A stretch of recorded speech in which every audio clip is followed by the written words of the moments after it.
Hi, everybody. This is William Becker, and I want to welcome you to this edition of my newsletter.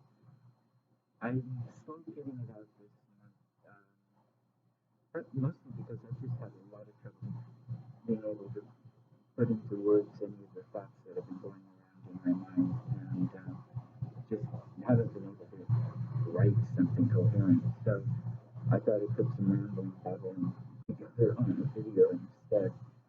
Do you like the angelic color and glow to my face? I'm sitting in Coffee Rush and I have no idea how to change that, so excuse me.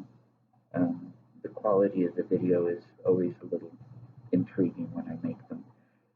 Um, Part of what I've felt all my life is that absolutes don't exist.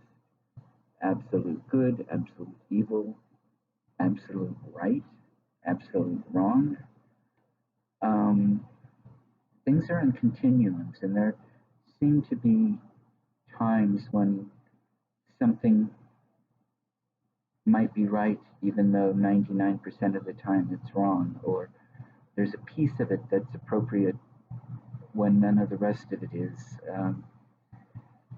It's a little confusing, I know, but it has a lot to do with what I think about most of life.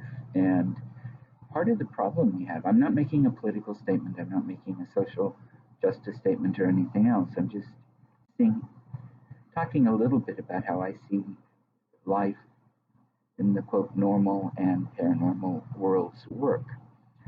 And some of that is, how do we make one size fits all actually work? When we make rules, when we set up definitive answers for whatever the topic is, those are good in most cases, but what about the exceptions? How do we put into life room for the but what ifs? And how do we do that in the paranormal too? You're not going to get an answer from me in this video. If I had the answer, I'd be writing it up. But this is part of what I've been thinking about. And, you know, my friends on the other side are part of this process, because they show me things, I see things, and it's always on a continuum, just like everything here is on a continuum, I think.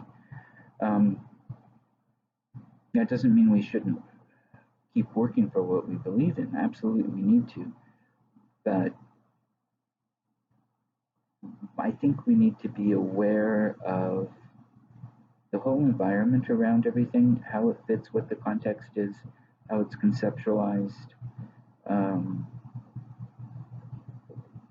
When does it work? When does it need to be modified? When does it need to be scrapped?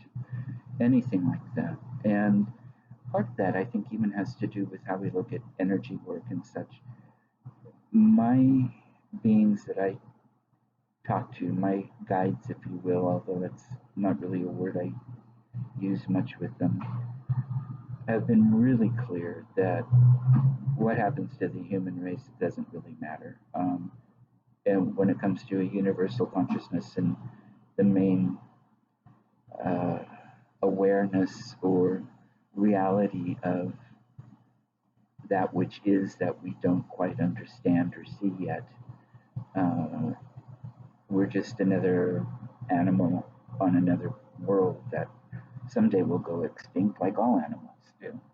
And our world will someday disappear in a pretty violent way, like all worlds seem to do, if nothing else because their suns die out or explode. I mean, we're talking billions of years, maybe, but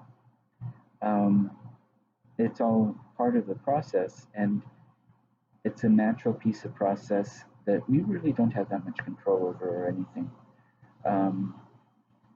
And that doesn't mean we don't try to do the best we can. Of course we do, but in the scheme of things, we're not as important as we think we are.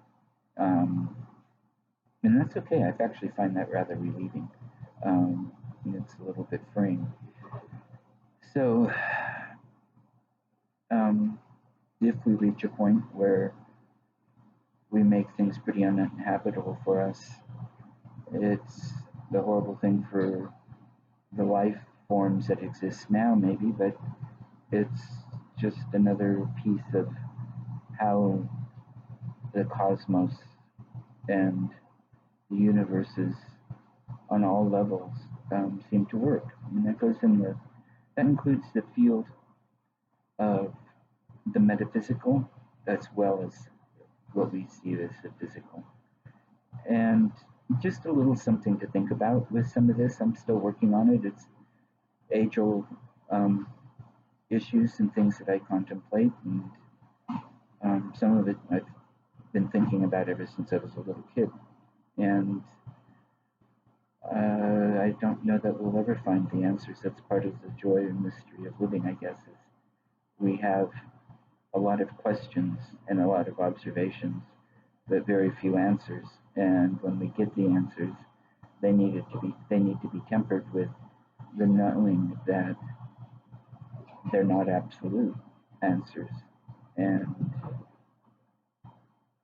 yeah, that just adds a nice flair and mystery, I think, to life. So enjoy, enjoy the writing that I'm sharing here from my guest a couple of shows ago, Tim Robin. He's an incredible historian and author. And check out the videos on my YouTube channel.